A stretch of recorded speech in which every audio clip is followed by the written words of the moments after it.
الله الرحمن الرحيم.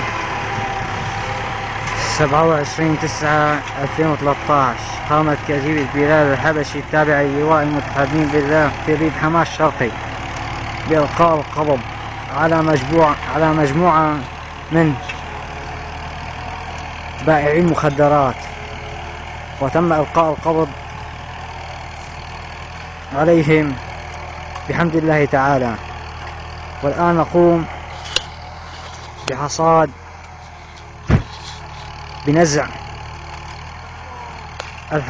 المخدرات الذي زرعت، لم تحترق معنا، التي لم تحرق. الله أكبر والعزة لله.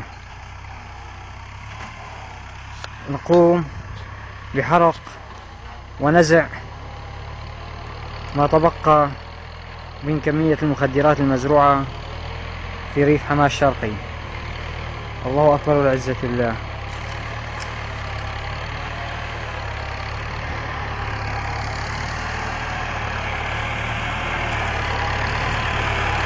سبعة وعشرين 9/2000.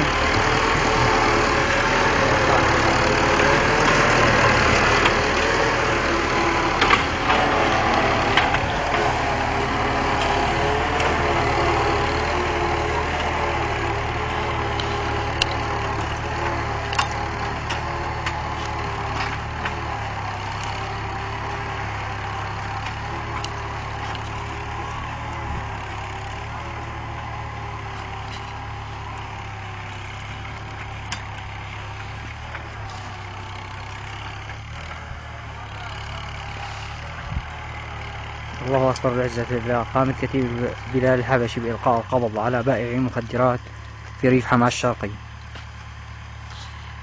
والآن تقوم بنزع ما تبقى من المخدرات المزروعة التي لم تحرق حتى الآن، كونها خضراء.